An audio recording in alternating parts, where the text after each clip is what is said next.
Joining me today is a Canadian businessman, lawyer, member of parliament, and the founder and head of the People's Party of Canada, Maxime Bernier. Welcome to the Rubin Report. Thanks for the invitation, Dave. I'm very happy to be with you. I am glad you're here. I am pretty sure, how many people are there in Canada roughly? 37 million people. 37 million. So I've gotten about 36 million emails to have you on the show or on Twitter. I mean, everybody in Canada seems to want us to do this sit down. So I'll do my best. So we shall see what happens. Okay, no, there's many reasons that I'm looking forward to this chat. And originally we were going to do this on Skype, and then you were gracious enough to say, let's do this in person. The fact that somebody in Canada is spreading the ideas of liberty and of the individual and limited government and all of those things is incredibly inspiring to me, and it's more of what we need down here too. But let's just start first with a little bit of your biography for people that don't know anything about you. Yes, I'm a lawyer. I did also a course in businesses before, and I work in the private sector in Montreal, Quebec, in the financial sector. I was VP of financial institutions. And after that, I work with the Montreal Economic Institute. That's a free market think tanks, like maybe the Mises Institute and like that. I was VP over there. And in 2005, I had a meeting with Stephen Harper. At that time, he was the leader of the opposition before the election in 2006. And so he was looking for some ideas to be able to have some seats in Quebec. As you know, Quebec is the Francophone part of the country. And so we had a good chat together, and I told him, you know, there's two important things that you must say to Quebecers if you want to win. First, you must respect the Constitution, because in Quebec, if you remember, we had two referendums, and we still have a separatist political party at the provincial level. So I told him, you know, respect the Canadian Constitution, don't interfere in provincial jurisdiction, and everything will be okay. And also lower taxes, income tax to Quebecers and all Canadians. And at the end, that was, I think, a good proposal for Quebec, but also for all across the country. And he decided to put that in his platform, and he asked me to run with him in 2006. So I decided to run, and my riding, my district, it is in Beauce, near Quebec City. It's a half rural, half urban riding. And I went there because my dad was an MP under Brian Mulroney for 13 years. And so when I came in Beauce in 2006 to run, the director of my campaign told me, Maxime, we have a problem with you. Because I was working in Montreal, I was not in the riding. He said, you have a name. My dad was very well known, but you don't have a first name. So our goal at the end of the campaign, people must know you. So I did a good campaign, and at the end, I won, and also Stephen Harper. We formed the government in 2006, a minority government, 2008, a minority government, and I was industry minister at that time. I did a big deregulation in telecom, and that's why people at that time, they call me the Albertan from Quebec, because in Alberta, they are very free markets, and in Quebec, at the provincial level, we have a big, fat, and socialist government. So, and I deregulate the telecom industry. It was a big success. And after that, Prime Minister Harper asked me to be the Foreign Affairs, and I was a Foreign Affairs for a year.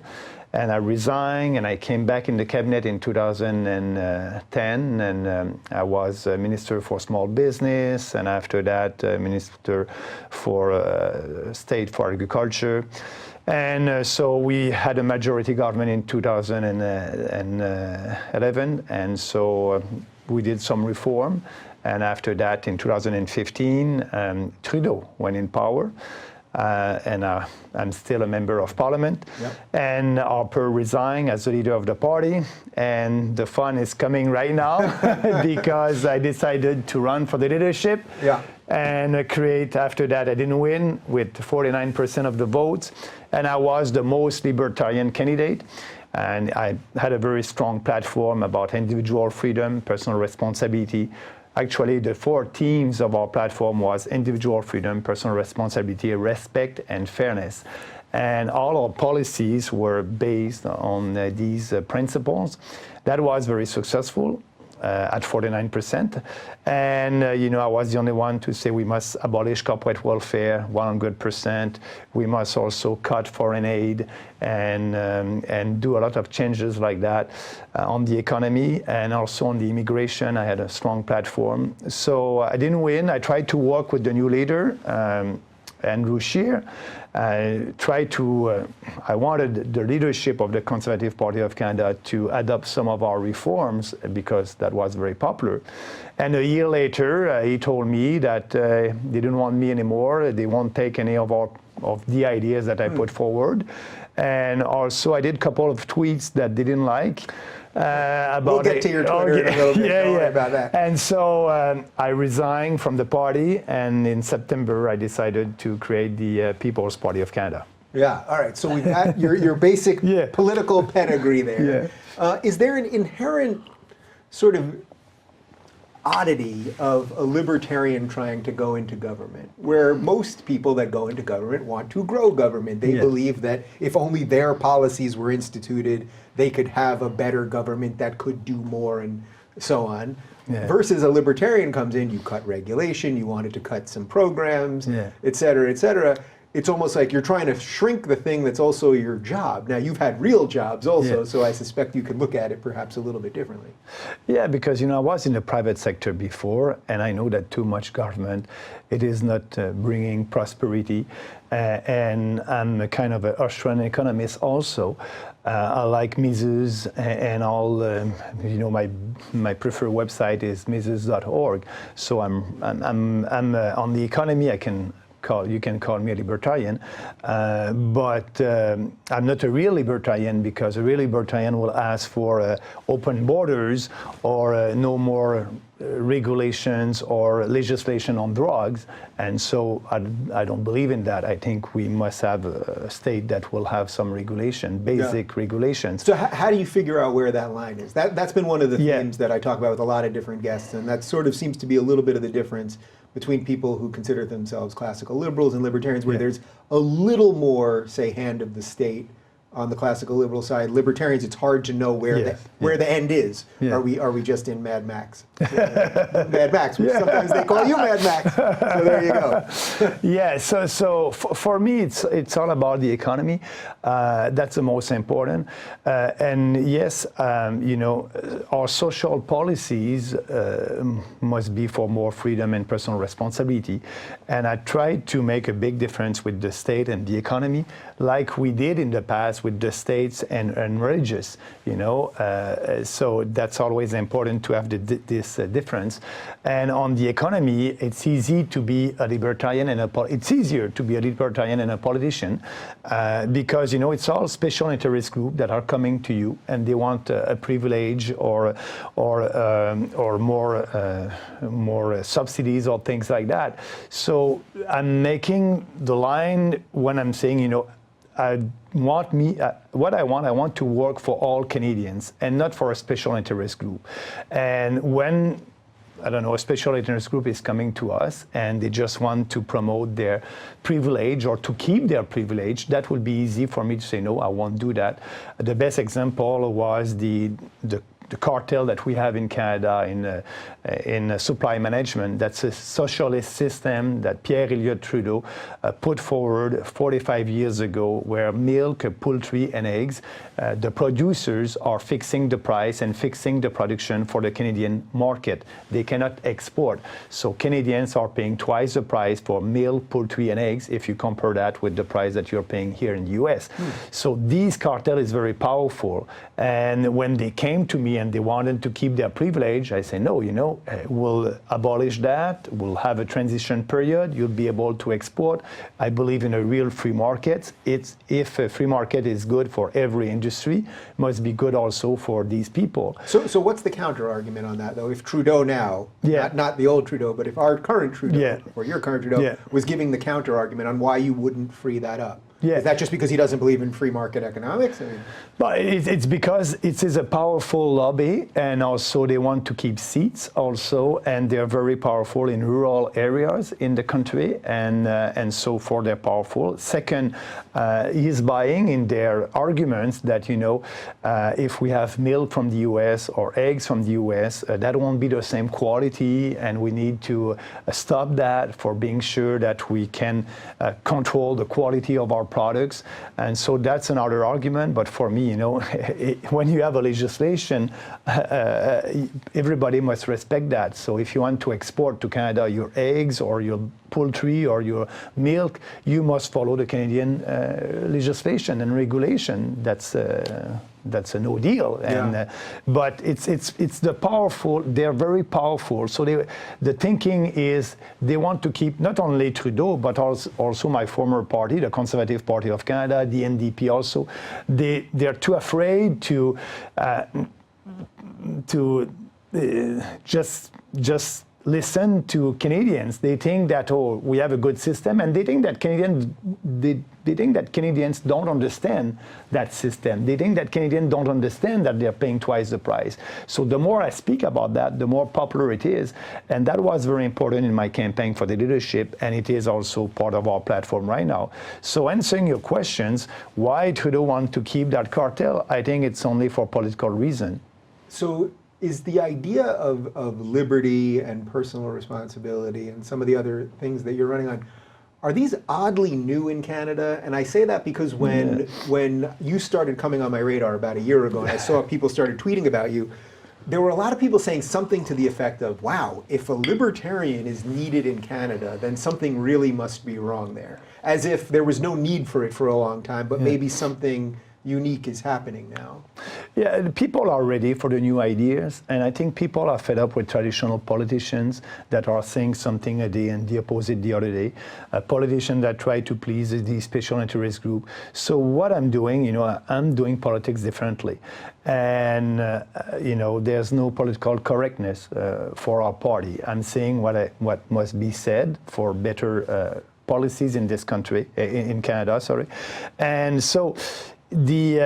I think people are ready, and what's happening actually right now, it's good to have the right ideas, but it's better to have the right ideas at the right time, and I think the timing is very good for us, for me, because we have a government in Ottawa right now, the Trudeau government, that are spending a lot of money, huge deficit, people they don't see, and we don't know when they will balance the budget. It must be around 2024. And everybody knows that the deficit of today are the taxes of tomorrow. So a huge deficit, huge taxes in Ottawa.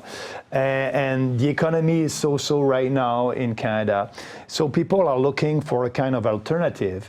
And I think the timing is good for me because in a poll, 57% of Canadians said maybe a month ago that they're ready to vote for a new party. So we are a very new party, 4 months, a month old, and they're ready to vote for a new party and not voting for the traditional parties.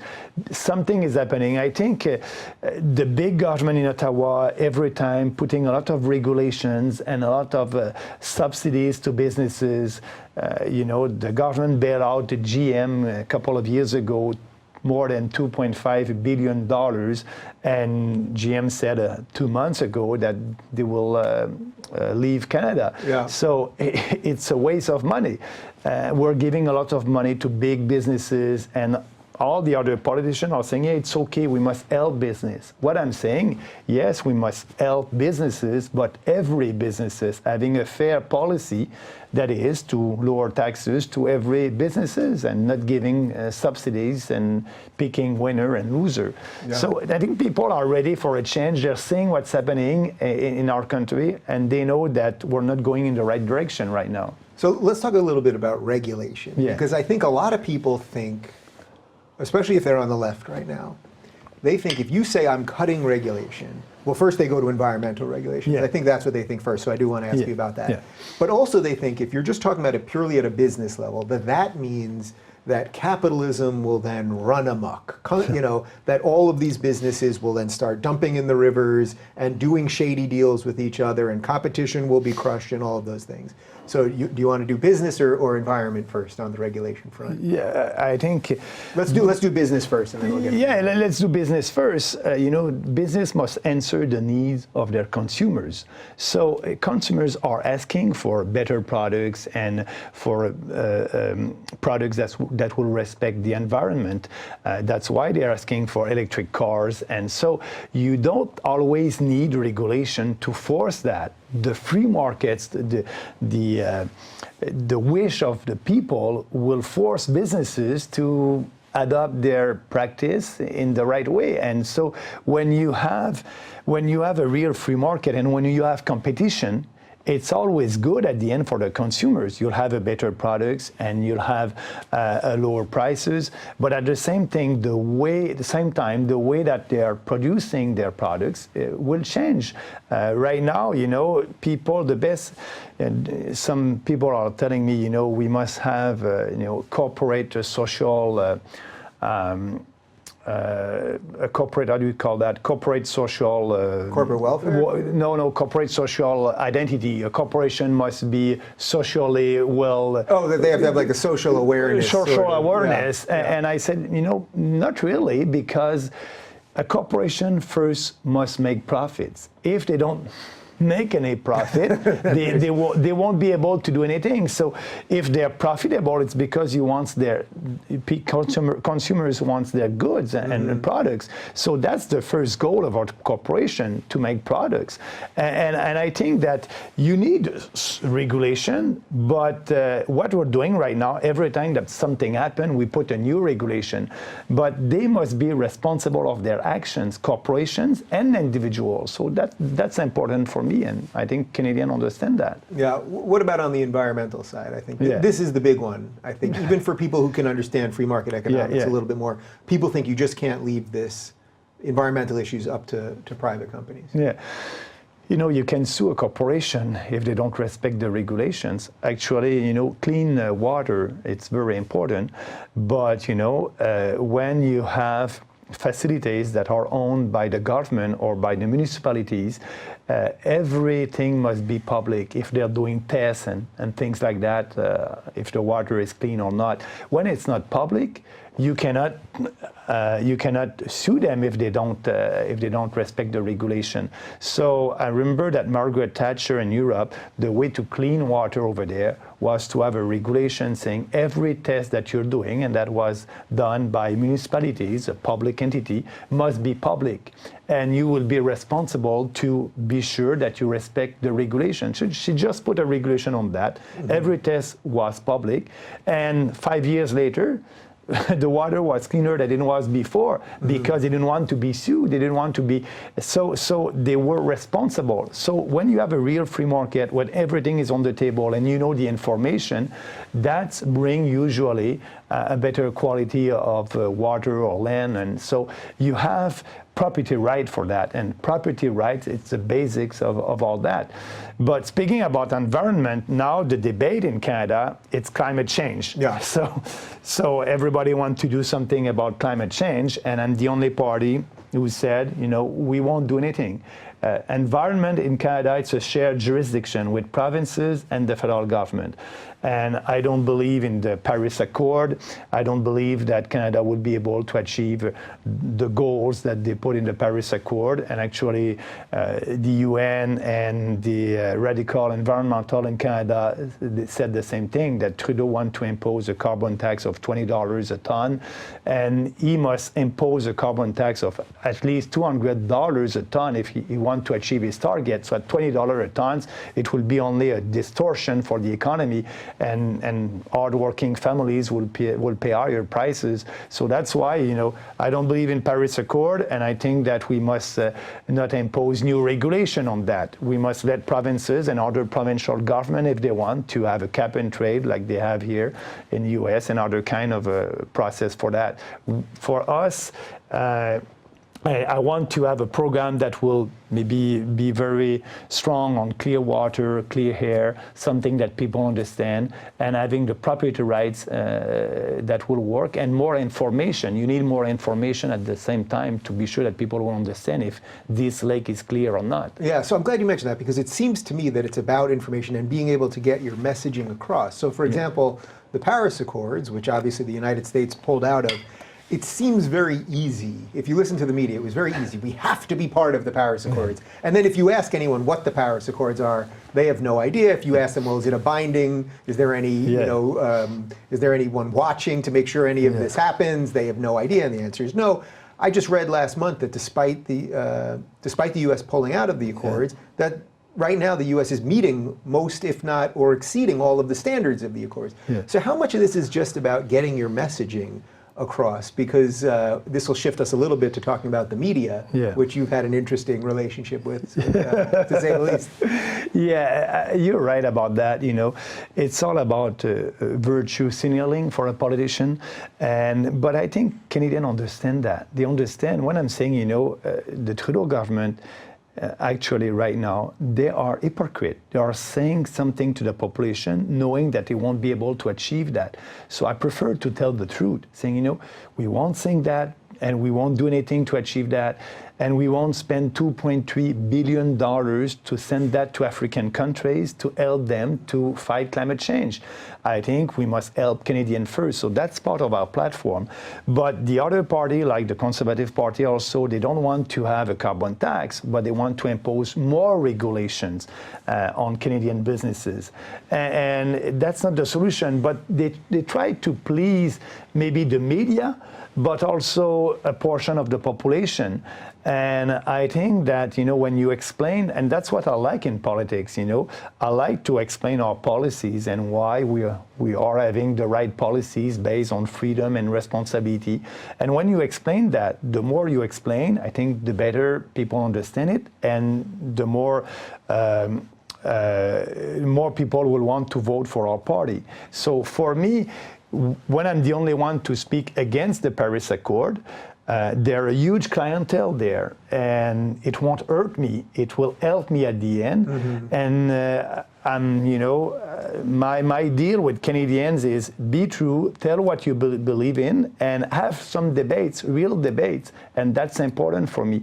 So yes, the media are playing an important role, but we need to use also the social media, and that's why, you know, I'm very pleased to be here to speak to the American audience and Canadians audience, and just try to have a conversation with them and you. Yeah, what's the state of the media in Canada right now? You guys have a whole different set of problems than we do. Oh my God! What is going on with the CBC and just everything else in Canada? Yeah, you know, we have the CBC. I like how your whole body language changed immediately. Here we go. Yeah, we have the CBC, and the federal government is giving about $1.3 billion a year to the state broadcaster, the CBC, and in French it's Radio-Canada.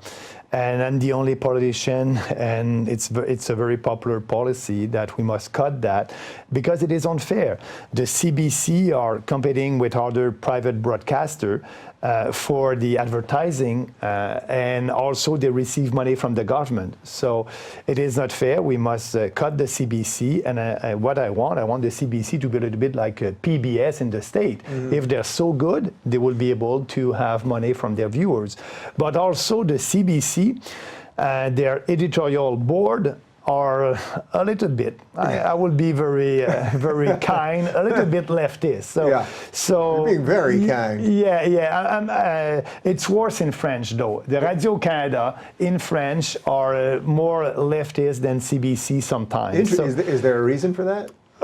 You know, it's like your media here a little bit, but the worst thing is it is funded by the government. Yeah. So if you're I don't know, a CNN, and you don't receive any fund by the government, and you want to be on the left, it's your corporate decision.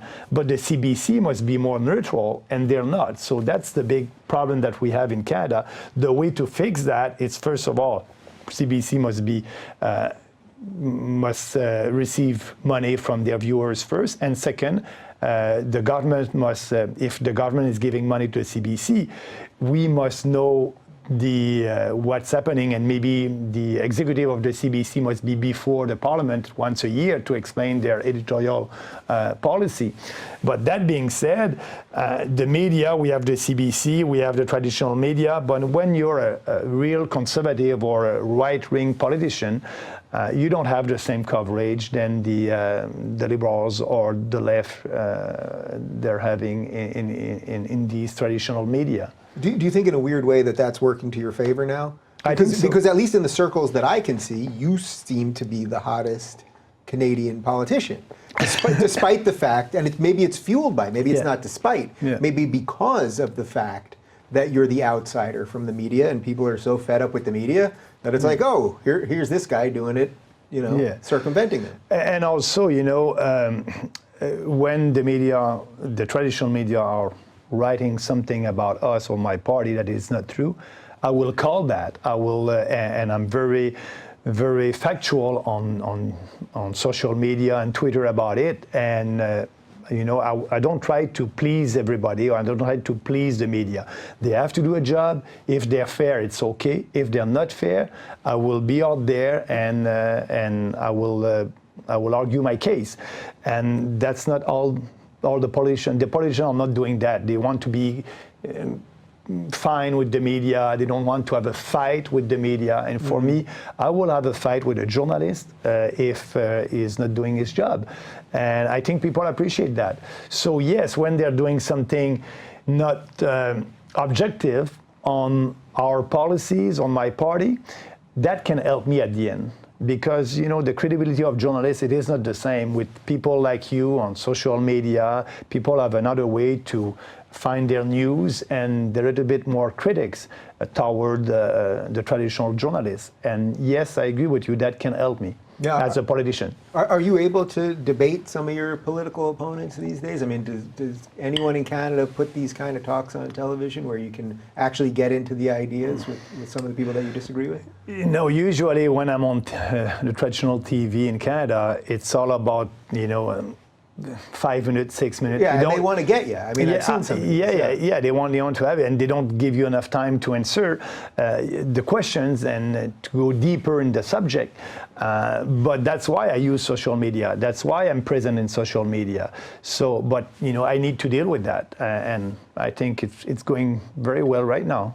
So how does this all link to just sort of the state of free speech in Canada? Because there does seem to be something particularly unique in Canada, which is why I've had so many Canadian guests and why Canada is usually our second or third most viewed country. Obviously, there was the Jordan Peterson incident with C-16. Yeah. There's what happened with Lindsay Shepherd at Wilfrid Laurier. Yeah. You've got Gad Saad up there, who's always fighting the battle of free speech. Is there something? Is this new? What's happening related to political correctness in Canada? Yeah, I think first of all that started 40 years ago in the university in Canada, like in the US.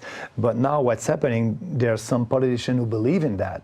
And with that motion, M103, the bill C-16 now, these people that were at school a couple of years ago, 40 years ago, now some of them are politicians. And you have this debate right now.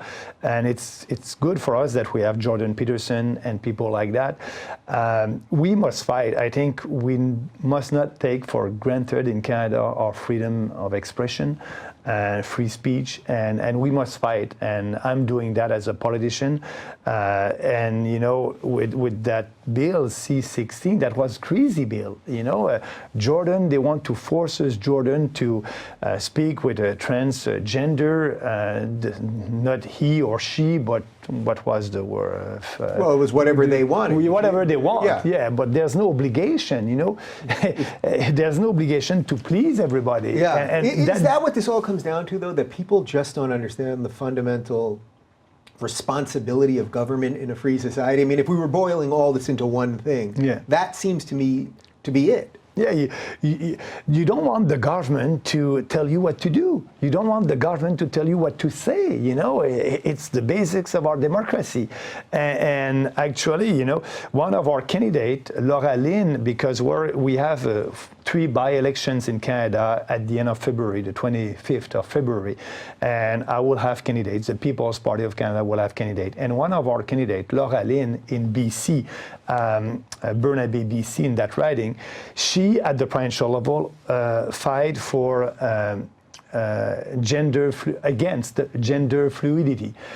In BC, in the school, it's a provincial jurisdiction, they wanted to teach at school to young kids that if you're a boy, you may not be a boy, and if you're a girl, you may not be a girl, and you can choose your sex.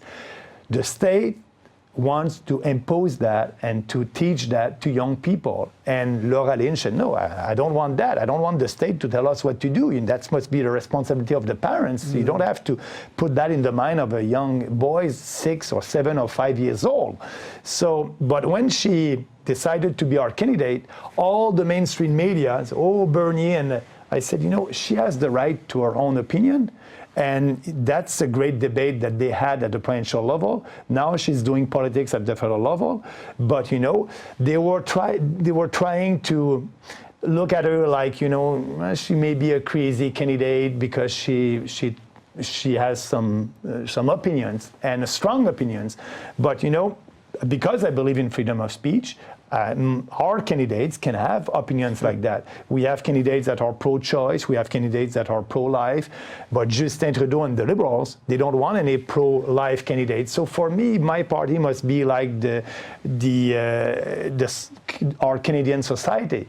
So yes, I will tolerate different point of view, but people must be all behind our programs, a program that's very important. Yeah. But yes, we have these debates right now in Canada about the state imposing some values that I think that's not the role of the government. Yeah, is it actually part of the policy of the Trudeau government that if you're pro-life, that you actually can't be? But you know, it's in the party platform. It's a party platform. Yeah. If you're a pro-life person, you cannot be a candidate for the Liberal Party of Canada. Yeah. And Justin Trudeau said that.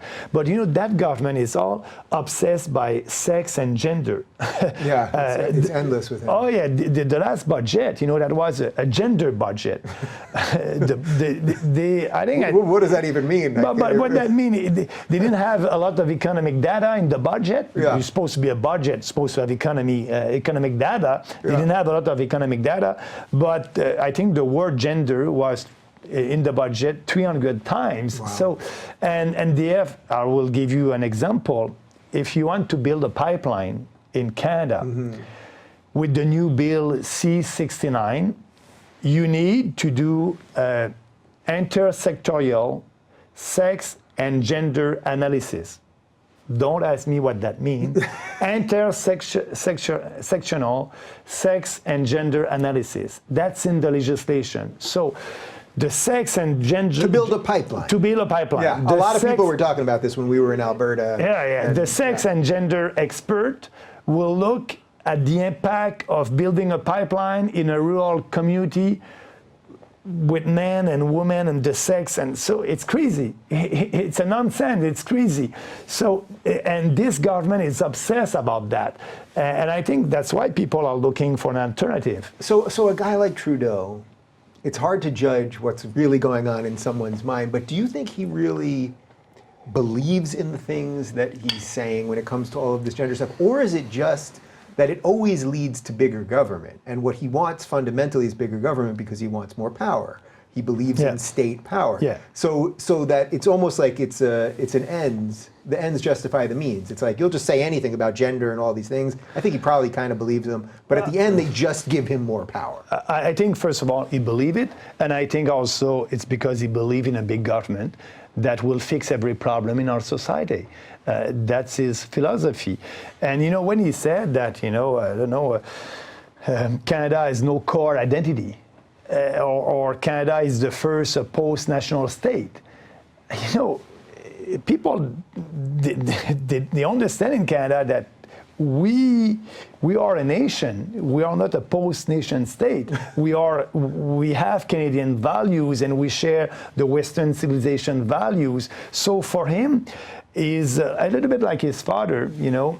The UN and the world is important, and the mass immigration and open borders, and everybody can come to Canada.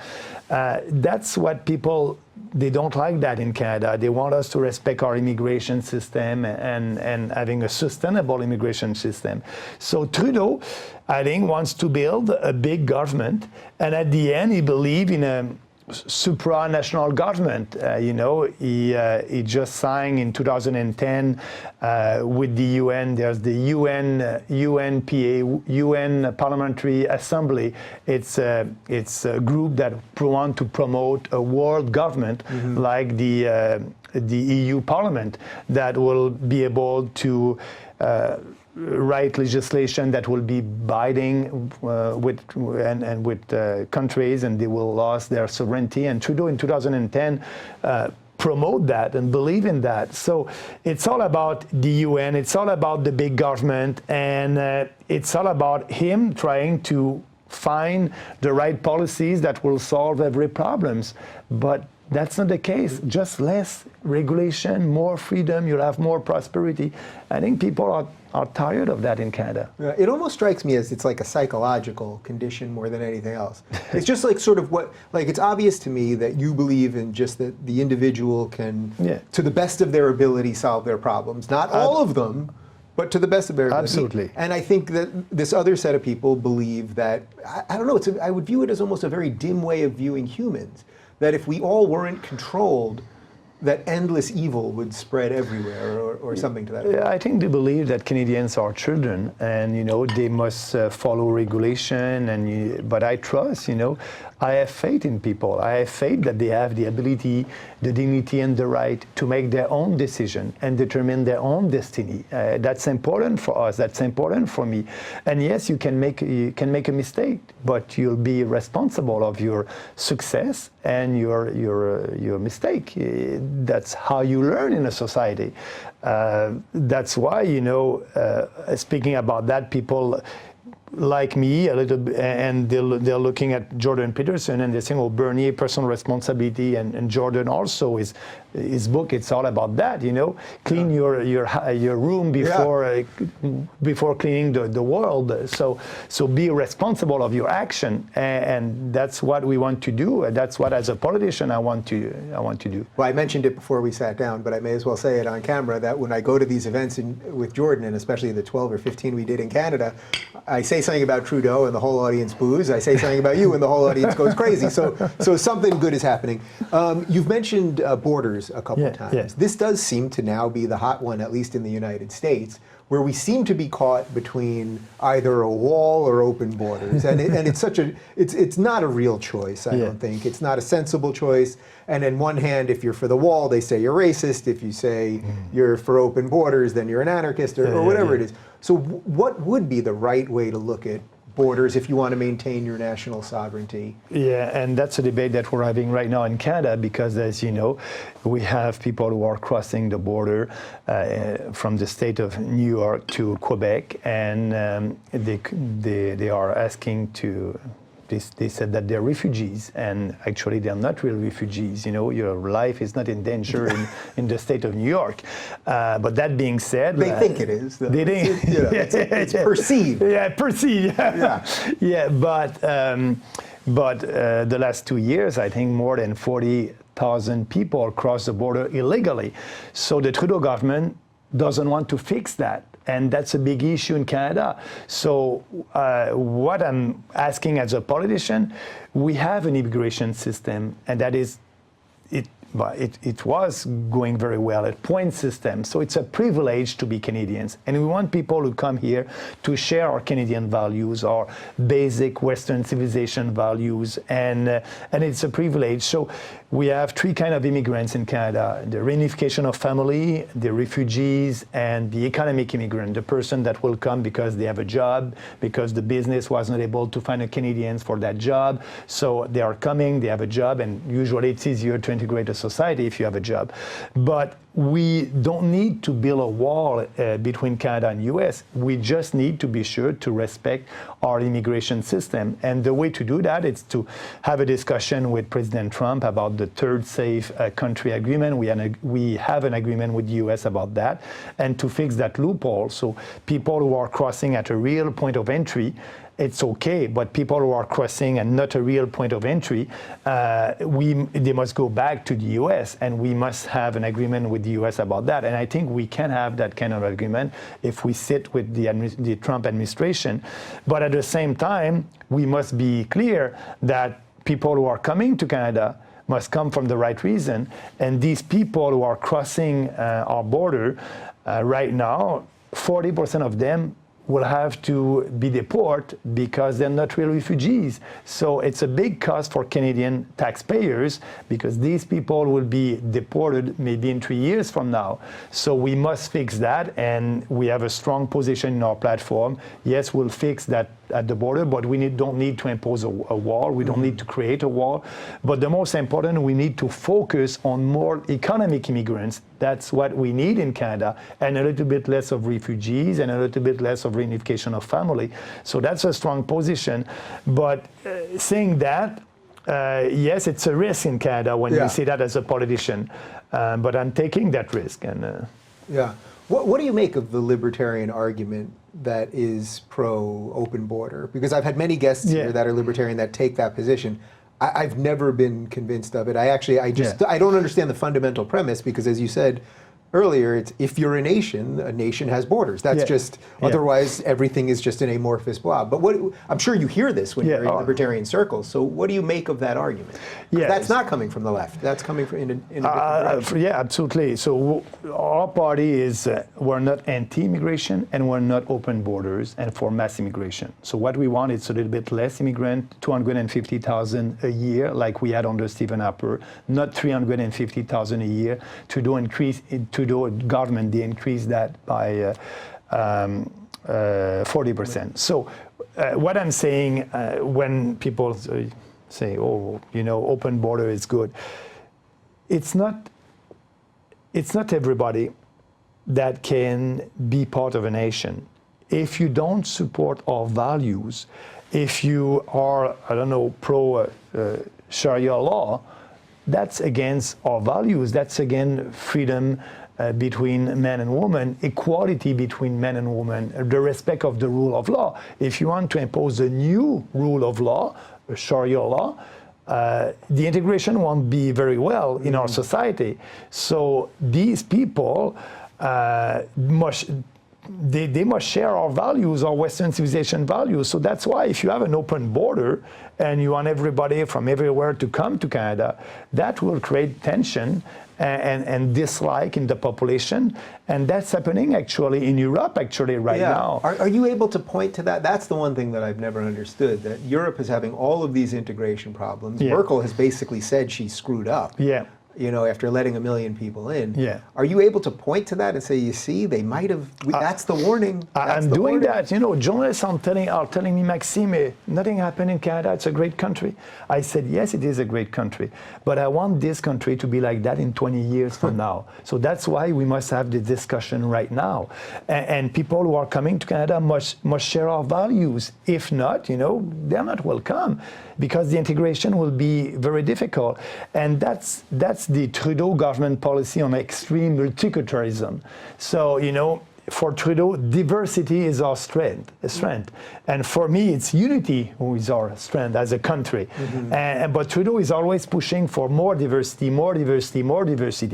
And I said that and I tweet about that. More diversity won't help our country. At the end, it will destroy our country.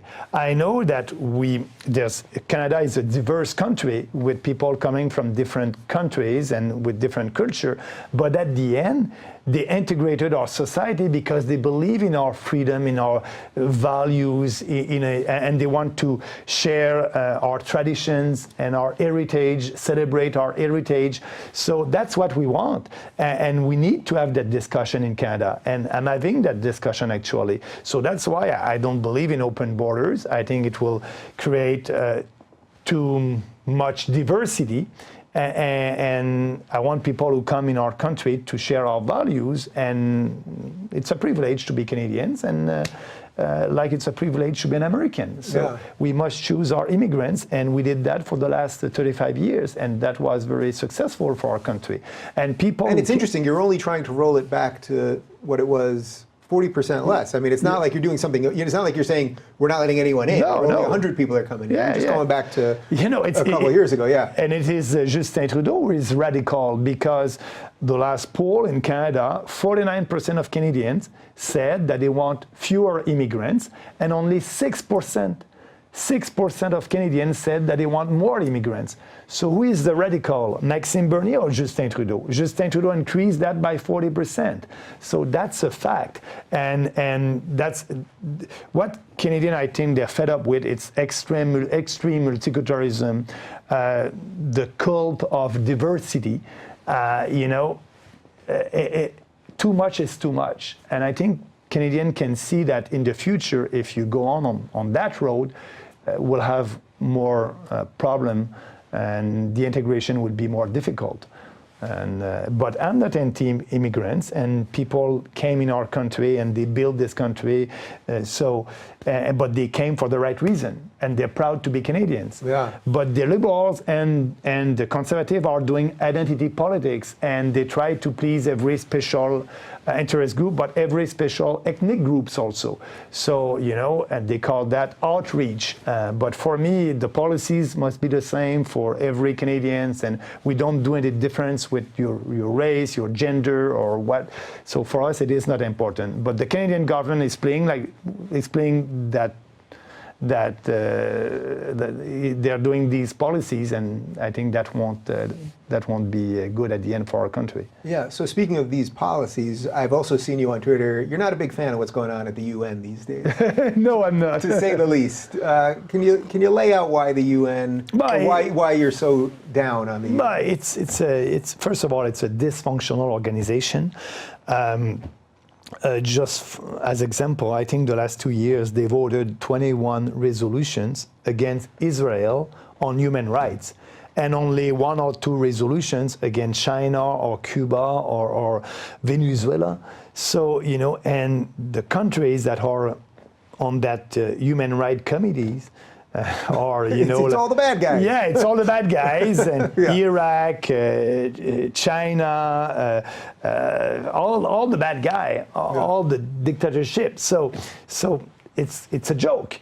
But the UN want to impose their vision of the world on other countries, and I was recently against the compact on migration, and they want migrants to be normal. It is not normal. People must be able to live in their country. We must try to bring peace and prosperity, and that's the most important.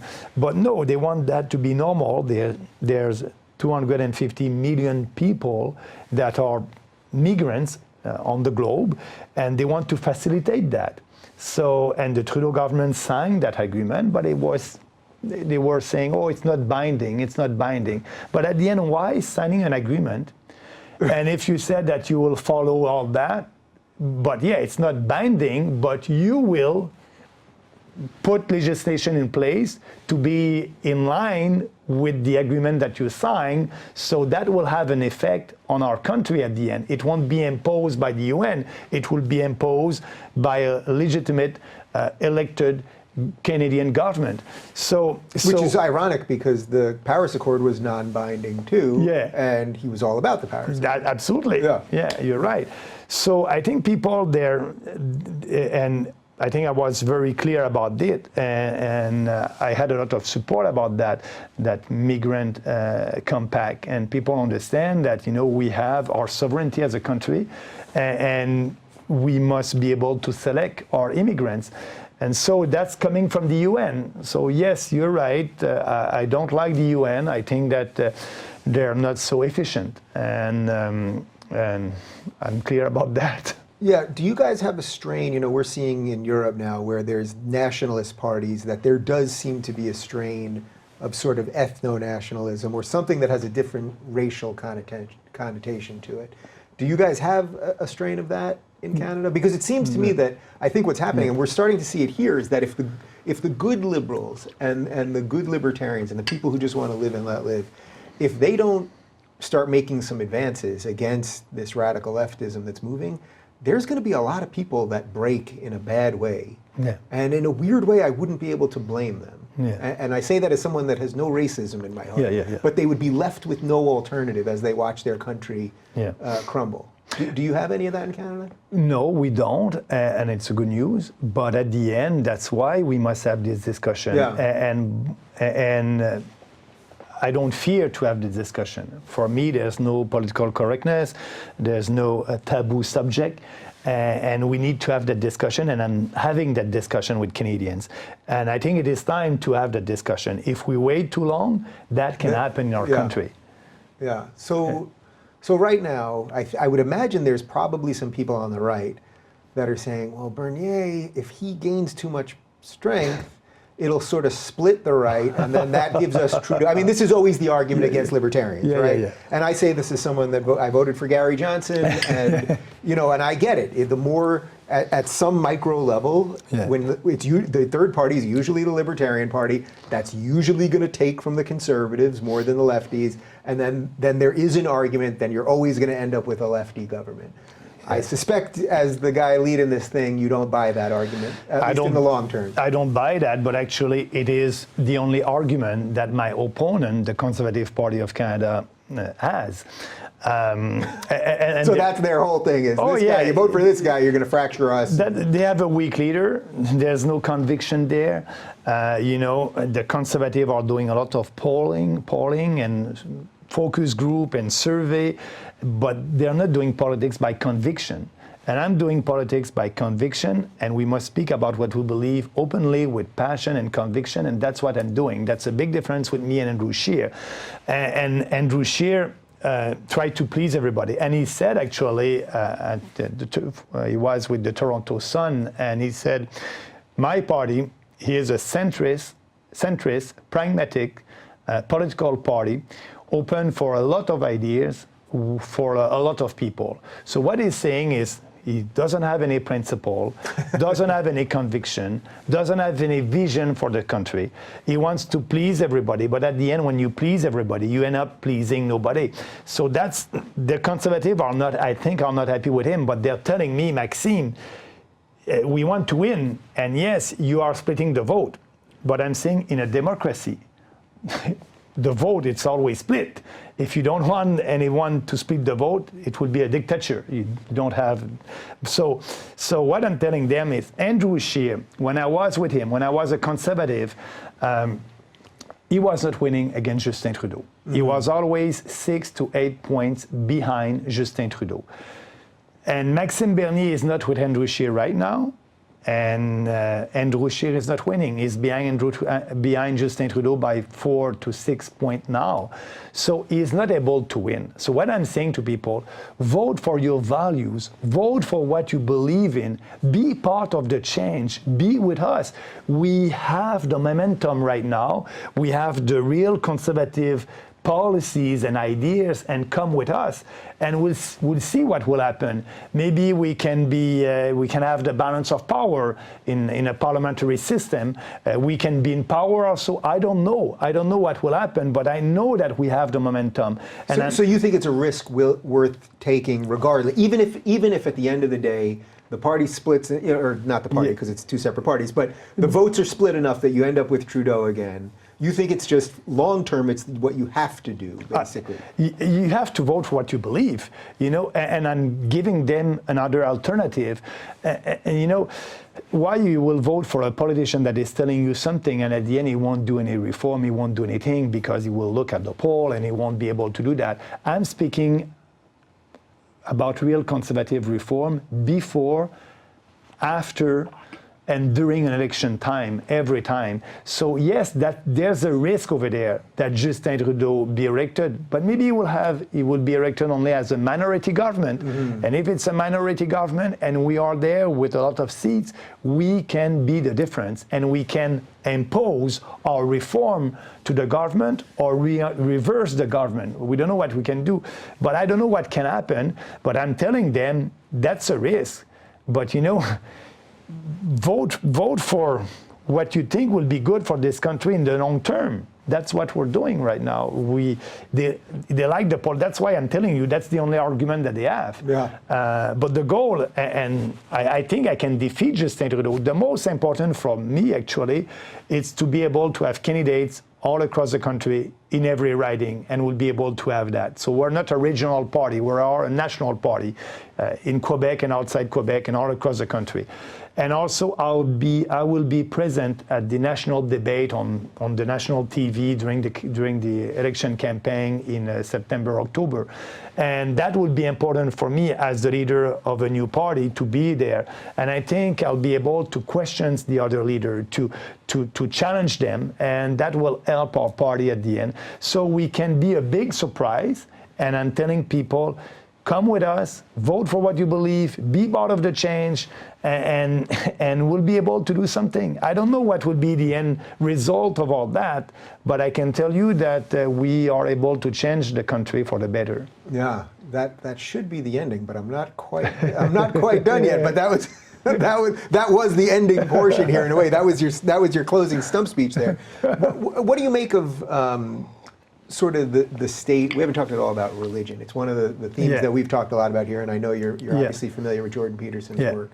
That it seems that the way that Western countries have, say, moved off of Judeo-Christian values, that they've replaced everything with a big state. I actually don't know what your religious actually, that's I believe in that, and that happened in Quebec, in my own province in Quebec at the provincial level.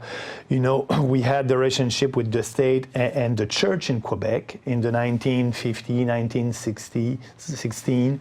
And after that, we did at the provincial level a quiet revolution, and so we replaced the church by a bigger state, and that happened in Quebec. And we still have a big fat government at the provincial level in Quebec. That's why Quebec is a poor province in Canada. We have a kind of a formula in Canada in the Constitution. We call that the equalization formula.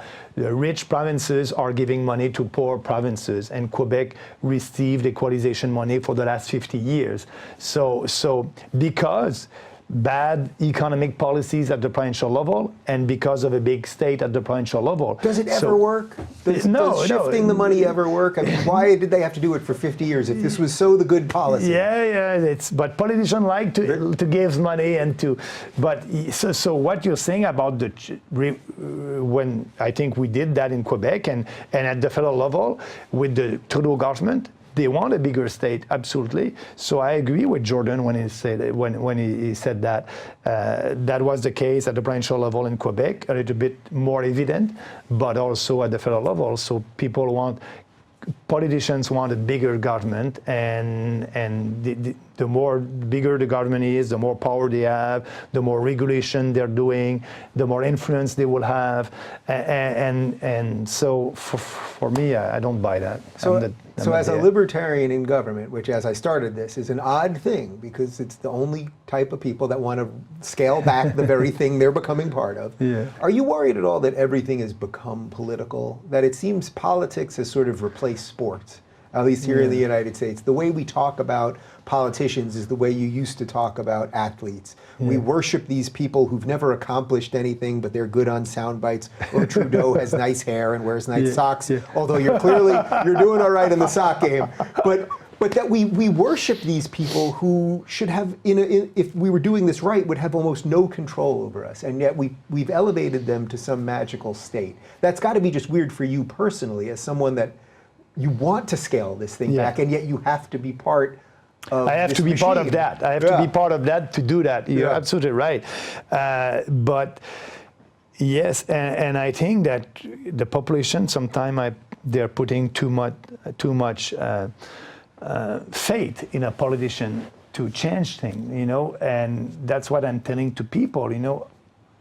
I will put forward the policies that we believe in, But after that, when we'll have more competition, no more corporate welfare, a government that respects the Constitution, and will all these extreme multiculturalism policies will, that is there to buy votes, ethnic vote, and with different communities, will abolish these policies.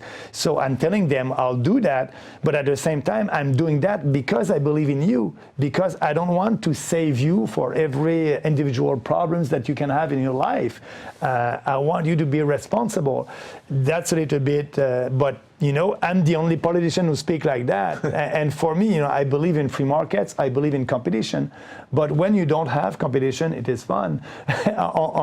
In politics, other politicians are too afraid to say that. And for me, that's great because I don't have political competition on what I'm saying. But you're right, people must be responsible, and we must have a smaller government.